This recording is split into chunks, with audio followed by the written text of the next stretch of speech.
Chapter 2, The Infamy of Tarek Mentouri.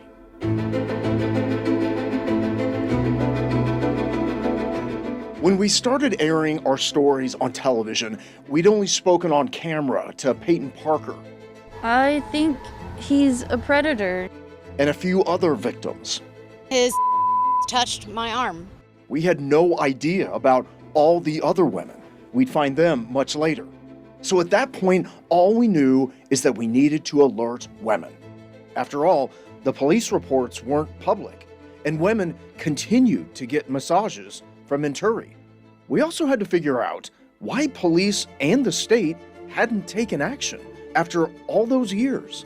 How do you feel that you made these complaints in 2018 and still today nothing has happened? It's really frustrating. It's really troubling. And we also needed to get to Mentouri himself. But tracking down people, especially when they're accused of crimes, let's just say you never know how that's going to go. If you can't reach them by phone, you have to go to their house, sometimes even their job. To make matters worse, it was in the midst of the pandemic, July 2020, so even just approaching people was dicey. But all these women had his phone number, so I called him. He said he was out of state at a friend's house. I explained what the women had claimed and that we had their police reports, and he agreed to talk to me on the record, but only over FaceTime. And pretty quickly, he insisted he was innocent. I completely deny the accusations. And what he said next was something I couldn't have even imagined.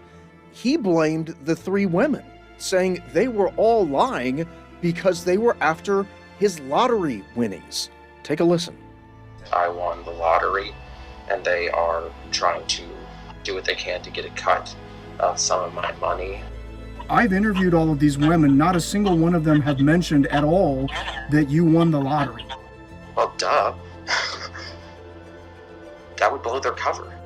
I find it a little hard to believe that women would go to this extent to file police reports and to go public with this just in a way to try and get money from you. People have done that, unfortunately. These women don't know each other. They're all making very similar claims. Doesn't that seem to indicate that something really went wrong? If anything, I see a lot of differences between the three accusations. It was my first realization that we were dealing with something unusual. In my career, I've had to put truth to power to all kinds of people. Politicians, CEOs, heads of agencies. Sure, lying to reporters is not unheard of.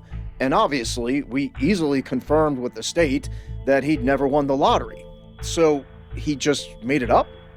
In reaction to women accusing him of sexual assault? Who would do that? But we'd given him his chance to give his side. Now it was time to call police. She's pretty upset with police. As expected, Metro Police would not comment, citing an ongoing investigation. While they would not release how many women had filed police reports, they did confirm there were 10 911 calls made about Mentouri. So we aired the story. Metro Police confirmed 10 different women have called 911 about this same man. And the emails and calls started coming in. When I saw that news story, it kind of destroyed me. I was angry. I was upset. More and more women telling stories of being sexually assaulted by Mentouri and reporting it to both police and the State Board of Massage Licensure. All of them horrified to hear Mentouri had kept his license and the crimes continued. As we told you last episode, the first complaint filed with the State Board of Massage Licensure was in 2017.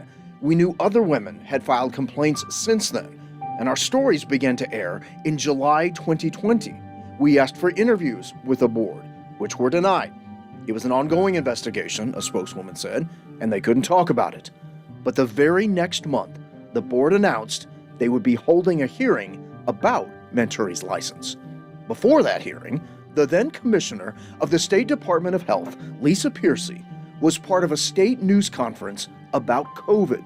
It was our chance to try to get our questions to the state. Many of these women are very upset with the state, saying, why did this take so long? Do you have answers as to why this took so long? I'm unfamiliar with the case you're referencing, but I can unequivocally tell you that that is unacceptable at every single level for a practitioner to ever have any inappropriate contact with a customer or a client. And so thank you for that heads up, and I'll be sure to take that back to licensure. Is it acceptable to you that this has taken this long to even have a hearing that's this serious? I won't comment on the merits of that case until I know more. Okay. We'd like to talk to you when you find out about that, please. Sure. When we later asked for a follow-up interview, we got an email from the state saying the commissioner, despite her promise, would not be available, and that, quote, even if founded, every violation does not rise to a suspension. Investigations can be complex and take time, particularly as new witnesses or allegations come to light, end quote. Also seeing our reporting, Faith Fairhope. Obviously, there has been a breach in public safety. She's a former member of the Board of Massage Licensure. The whole purpose of the Massage Therapy Board in relation to the public is public safety.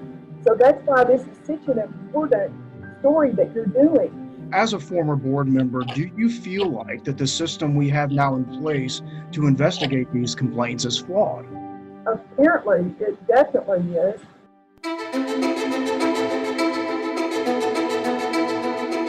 On August 12, 2020, the Board of Massage Licensure met virtually. It meant we couldn't ask questions. Here's Mark Guilford, General Counsel for the Department of Health, talking about Mentouri. He engaged in sexualizing and unprofessional behavior with these clients. He did things like asking them about whether they'd been kissed on their feet. Mentouri did not attend the hearing to find out that the board decided at last to revoke his license.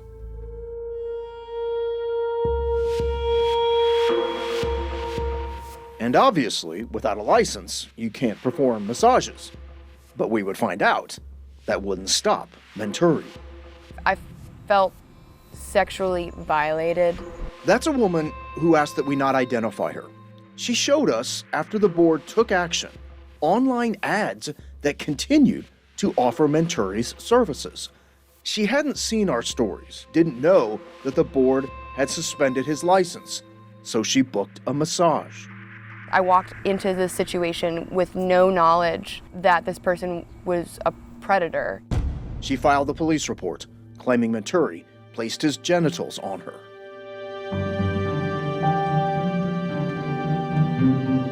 We'd aired multiple stories at that point. Police hadn't made an arrest, and we knew that Mentouri continued to violate women. So we made a decision that we don't make lightly, and that's to go undercover. Now, realize we had no intention of sending in someone undercover to get a massage. What we wanted to prove was that Mentouri was still booking massages without a license. At the time, we had a photojournalist at the station who expressed interest in doing undercover work for us. His name is Alex. Alex agreed to see if he could book a 30-minute massage with Mentouri, with the understanding he was not to go into the house. So, with myself and our investigative team waiting in a car next to Mentouri's home, Alex approached the front door with his phone recording.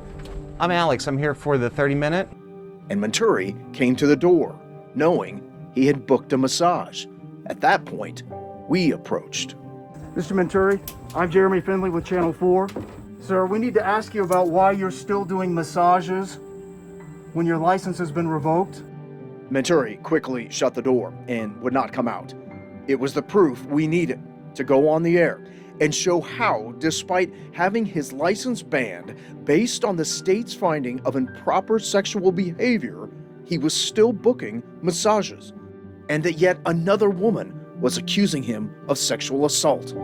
I want him to be prosecuted. I want there to be actual consequences. To be honest, I kind of thought, okay, something's got to happen.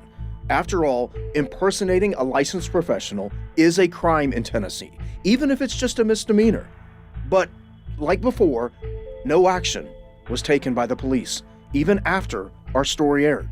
In fact, listen to this undated phone call with another victim and Detective Rothwell. Again, she's the sex crimes detective assigned to the Mentouri investigation.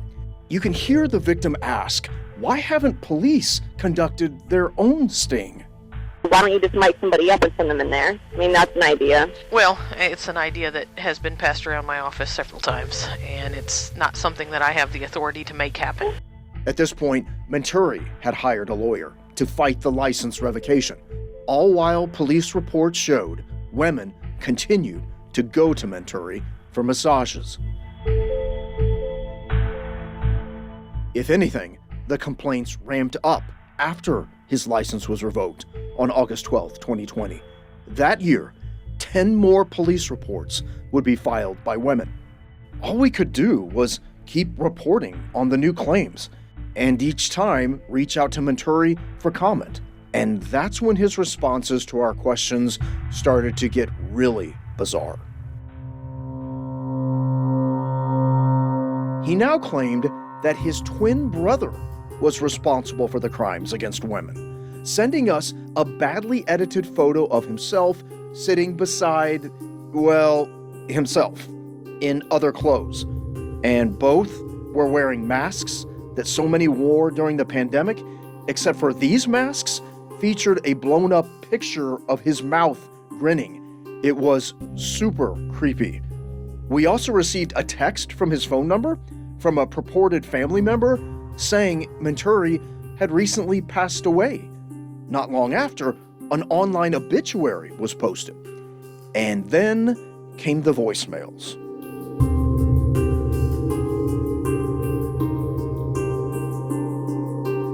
WSMV TV's news director's name at the time was Mitch Jacob, and we had a company that was operating our website. And the operators of that website reached out to Mitch, saying they had received his request to take Mentouri's thumbnail image off our website.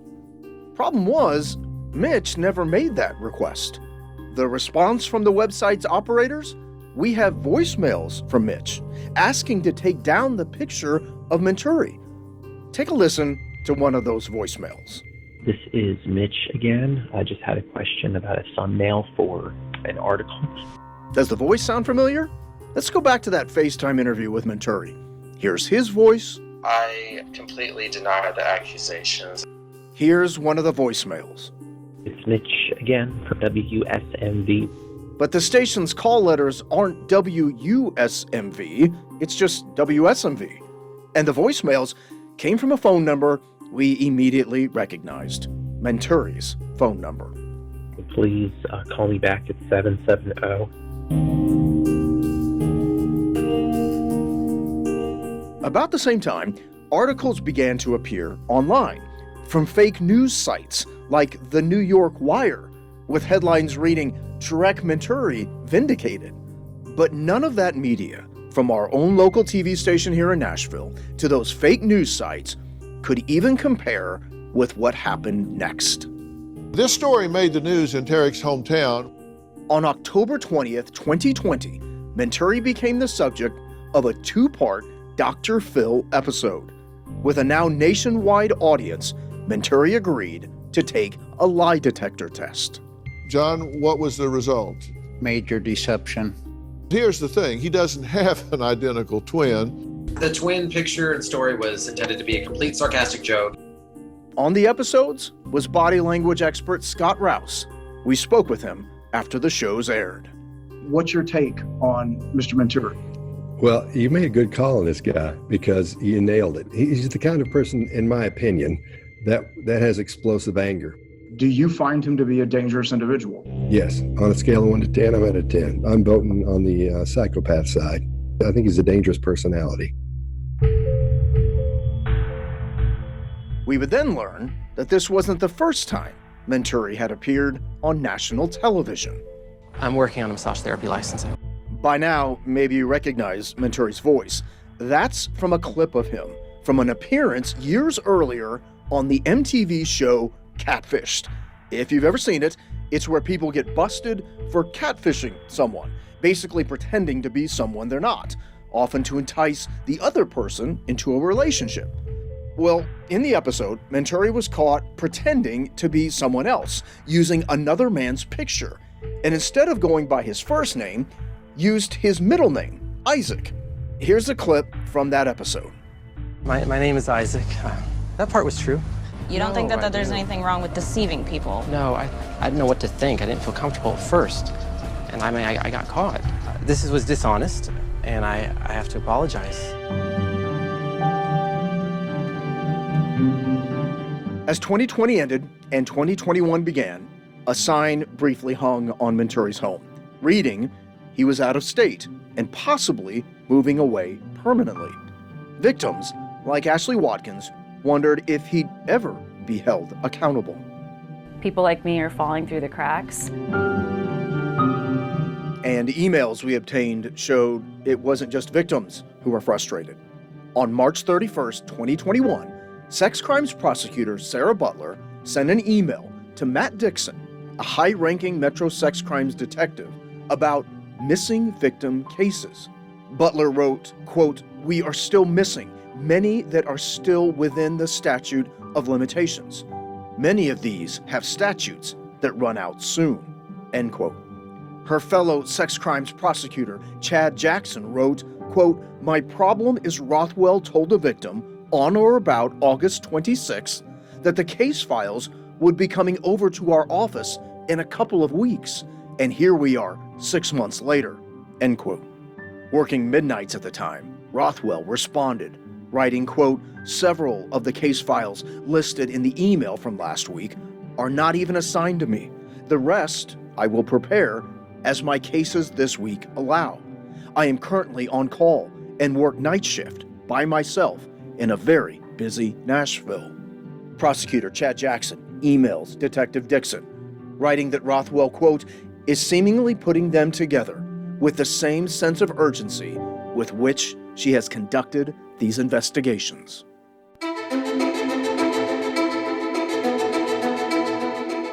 The next month, on April 13th, 2021, I got an urgent message from a source telling me I needed to be waiting outside of Mentouri's home at a specific time.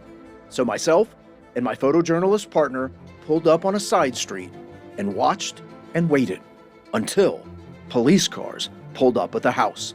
Within moments, they emerged with Mentouri in handcuffs. I was able to get close enough to ask questions. Mr. Mentouri, is there anything that you want to say to your accusers? I don't speak English. You're making a joke at this time? I don't think those women would find that funny. I don't speak English. But it turned out Mentouri wasn't arrested on sex crimes.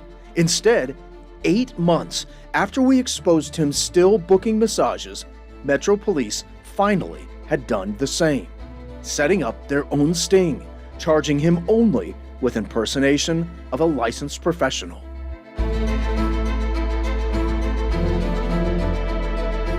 It was only a misdemeanor, and Mentouri bonded out.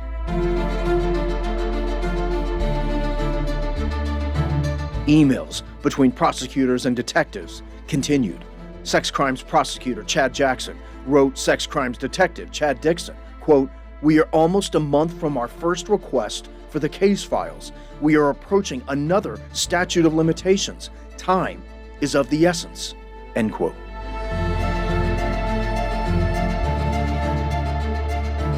Two weeks later, on May 14th, 2021, I got another tip from that source. Be at Mentouri's home at a specific time. Yet again, we went and we waited. Metro Police, come to the door! And once again, police swarmed the house. Body camera footage we would later obtain showed a police officer explaining to Mentouri what was happening. "We're going to let our SWAT team members conduct their search."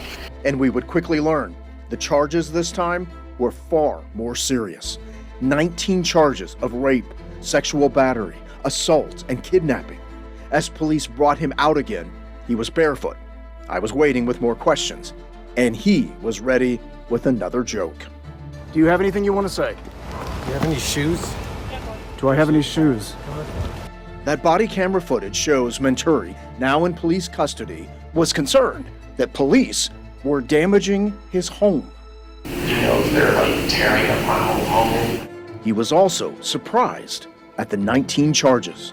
Is it 19 charges? I believe so.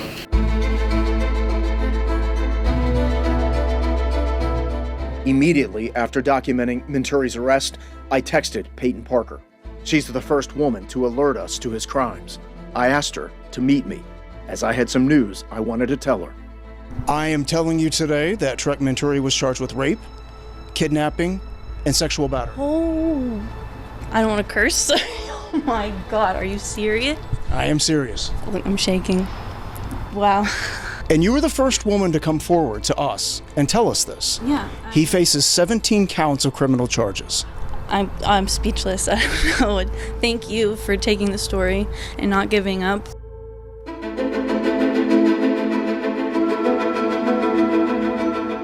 But it turned out there was little to celebrate. As hard as it was to comprehend, there had been yet another reported victim. Prosecutors say when Mentouri was allowed to bond out after being charged with that misdemeanor crime, he'd assaulted another woman who come for a job interview. Mentouri, at last, would make an appearance in court for his bond conditions, and his latest victim testified on the witness stand. Because we didn't get the chance to speak with her, we've opted to change her voice to protect her identity. Very scared. I did not ask for a massage, and I told him to stop massaging me. He started masturbating. Mentouri, wearing an orange jumpsuit, would have his first of several attorneys, including Chase Rudd, who argued for a lower bond.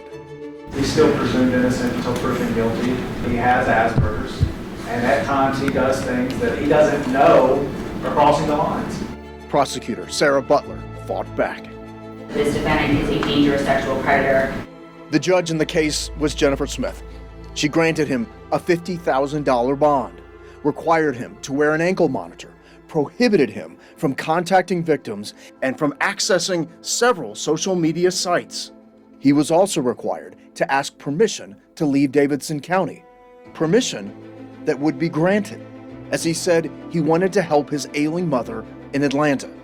The accused rapist headed south.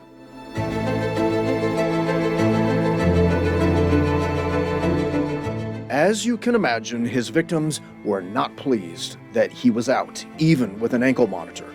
But all any of them could do was wait for his trial. And it was all I really could do too. Reporters like myself who work in investigations juggle several stories at one time. So it was time to put Mentouri on the back burner before his trial. Or so I thought.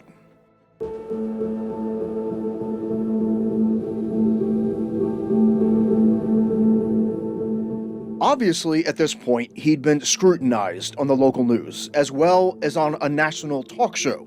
You might think he'd lay low, especially having moved to a new city. Instead, he did the opposite. Police here in Nashville know Tarek Mentouri well. That is the voice of Brandon Keefe.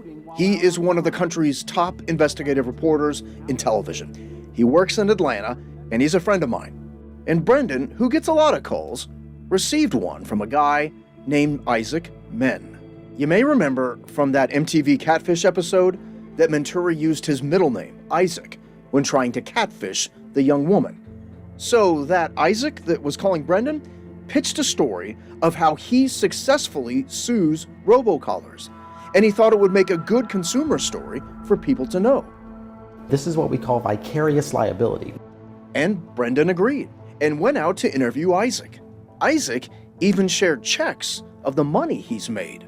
It's not just about the money, it's about also making sure that they learn a lesson. But here's the thing about Brendan. He is notoriously thorough and exceptionally good at his job.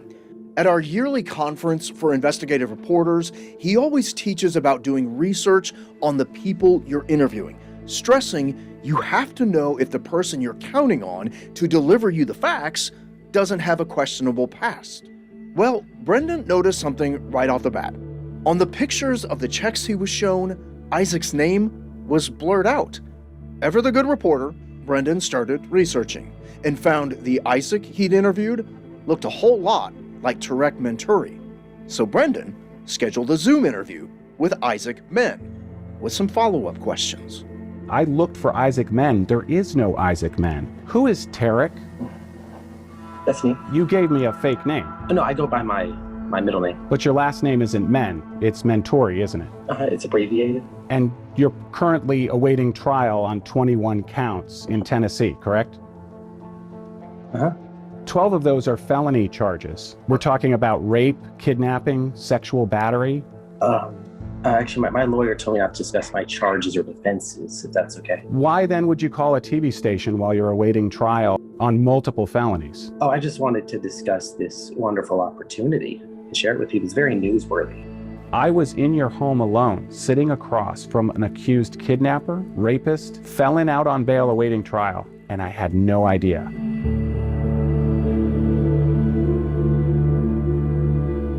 Brendan called me, telling me what had happened, that he was going to do a story on Mentouri's attempted deception. I shouldn't have been surprised, but I was. And what happened next shouldn't have surprised me either.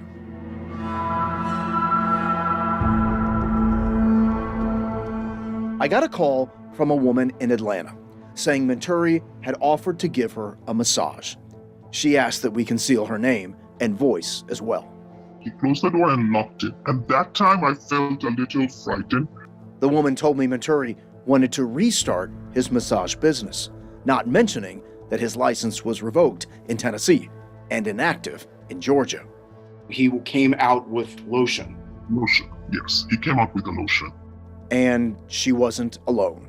We spoke with Dr. Diana Edson, a resident of Duluth, Georgia, who told police Mentouri offered to give her a massage, once again, using a fake name. Here's Diana. First, he called himself Isaac Miller, and it was Isaac Men. And he insisted that he really wanted to give me a massage, and he wanted to come to my house to do this.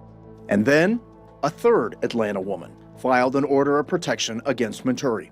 Again, among Mentouri's bond conditions, no Facebook.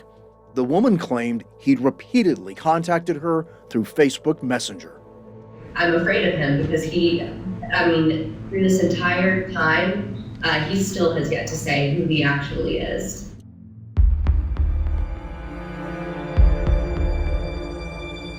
The DA's office in Nashville learned of Mentouri's actions in Atlanta and asked a judge to revoke his bond. Here's prosecutor Sarah Butler. This behavior that is indicating a threat that this defendant still poses to the community. Judge Jennifer Smith had enough, revoking his bond. The court will no longer take any other chances with Mr. Mentouri while this case is pending. Mentouri's trial was now approaching. Thanksgiving of 2022 came and went, and I got a call from a source. We needed to be in court on November 30th. We showed up, and Mentouri entered once again in his orange jumpsuit. It turned out a plea deal had been reached. Mentouri would admit guilt to some felony sex crimes, including sexual battery, sentenced to prison for 6 years, required to register as a sex offender when he was released. After the hearing, his latest attorney, Joseph Morrissey, wouldn't explain Mentouri's abrupt about-face. Why did he accept the plea? No comment. There's nothing you can say on his behalf? No. And prosecutors wouldn't say why the most serious of charges, like rape, were dropped. Can't comment on why that was dismissed. No. In a statement released afterwards, the district attorney's office wrote, quote, "They have to weigh evidentiary strength of each case, and a large part is victim cooperation," end quote. But in just 3 of the police reports is it documented that the victims cited did not want to prosecute. In the courtroom that day, Peyton Parker, the first woman who'd alerted us to Mentouri's crimes. I'm as satisfied as I can be with what we got. Like, getting any jail time at all for him, I think, is great. And having him on the sex offender registry is extremely important. Obviously, he did more serious crimes, so it would be nice if he was also convicted of those, but, you gotta take what you can.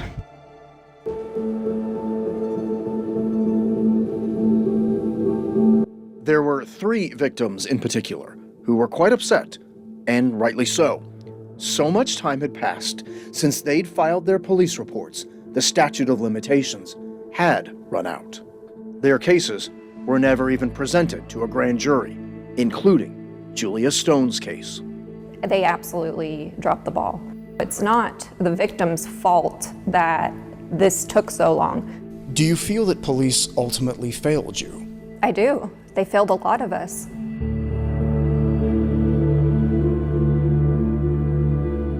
Even though the trial was over, our reporting was really just beginning. When we started, our intention was to expose Mentouri's crimes in order to warn other women. But all along, what I really wanted to know was why. Why had it taken so long just to arrest him? In Tennessee, in order to get an entire police file, you have to wait until a trial is over and a person is convicted. So, we filed an open records request. It would take 9 months to ultimately get everything we'd asked for, including every single police report about Mentouri. Altogether, it took 25 women filing police reports before Mentouri was arrested on the sex crimes charges. 25 women over a 4-year period. We shared that fact with the victims, including Marissa. The next time you hear about someone being assaulted and you say, well, why didn't they tell someone sooner? Why didn't they report if this happened? I want you to look at this situation. That's why. This is why people don't report.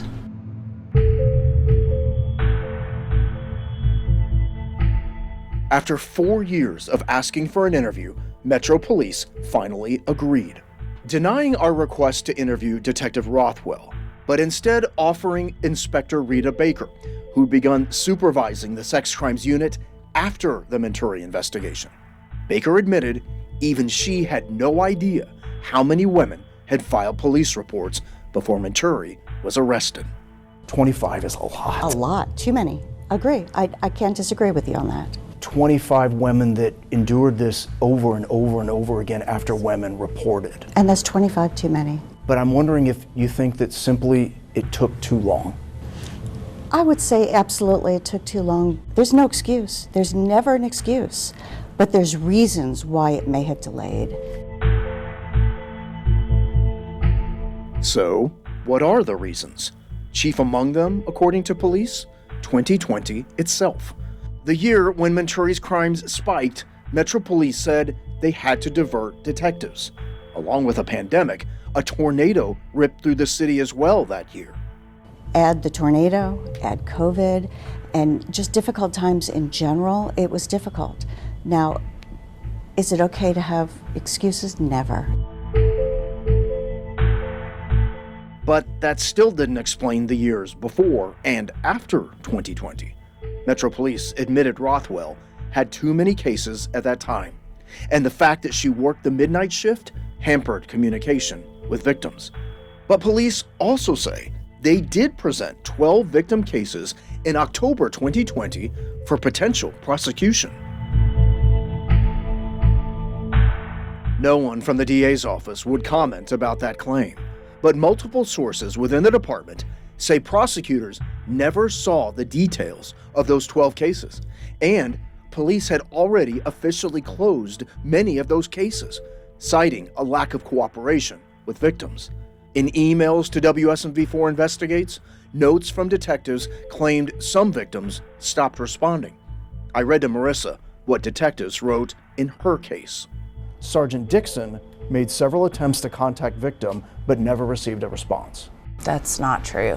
I think that once it got exposed in the news what was happening, I think that there's probably some embarrassment, and instead of owning that and making changes and apologizing, I think it's easier for them to double down and blame the victims. But what about the women who wanted their cases prosecuted and the statute of limitations ran out? I put that question to Inspector Baker. What do you say to those women that would never get justice? There's nothing you can say. You know, there's nothing you can say to make that better. We care deeply about our victims. We've made some changes in the division to make it better over the last year, but there's nothing you can go back and say to those women. That's not okay. Those changes were detailed in an email sent to me from the Metro Police spokesman. Changes, for the first time, that revealed the far-reaching implications of how this case was handled, or, if you ask victims, was mishandled. According to that email, following the Mentouri investigation, quote, the sex crimes unit now deliberately tracks the number of cases opened and closed weekly. The email went on to read, the office has conducted internal audits on case management and a self-initiated audit of older cases. In another part of the email, it read, in addition, 4 detectives were added to the sex crimes unit. Detectives' workloads were greatly reduced from 151 cases per detective in 2019 to 105 per detective in 2020. The email also stated Detective Rothwell's caseload was reduced by more than 50%. So, what about Rothwell? Again, Metro Police did not make her available for an interview, but her personnel file shows she faced no fallout, no disciplinary action. I really needed to get expert opinions at this point on how the case was handled. I reached out to Peter Massey. He's a former police officer and a professor of crime scene technology. When you review how this case was investigated, what's the word that comes to mind for you? Lazy, dropped the ball, incompetent. They weren't doing their job. I also spoke with Lorraine McGuire. She's the Vice President of Community Relations for the Sexual Assault Center in Nashville. I have to ask you if you feel like police let these women down. Yes. They did not receive the justice that they deserved.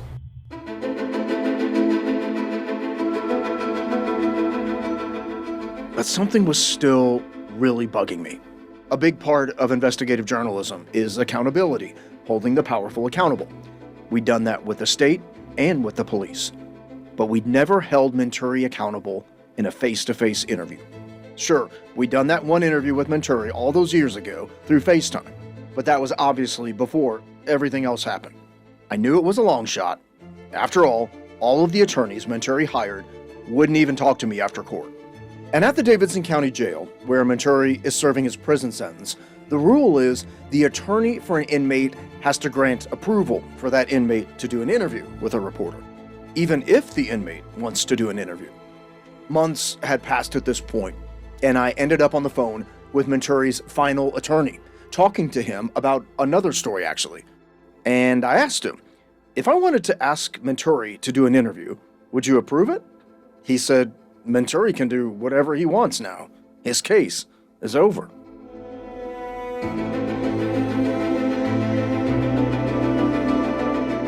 So I went through the prison system to send Mentouri a message, telling him I wanted to talk to him. We want to be able to speak with you. We ended up on the phone. Now, I can't tell you what he said because it was off the record, but I can tell you what I told him, that I was working on a documentary and a podcast about him and his crimes, and that we wanted to interview him in prison. We went back and forth for weeks. He had requests.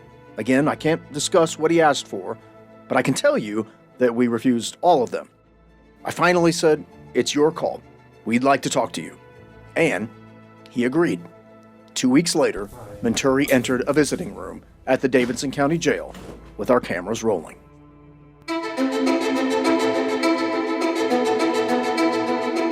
Coming up, the questions I'd been wanting to ask for years. Are you aware of the damage you've caused?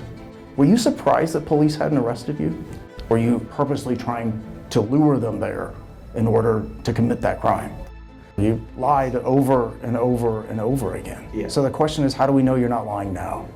And Mentouri answers them all. And a surprise final justice granted for one of his victims in the next episode of Predator, the podcast.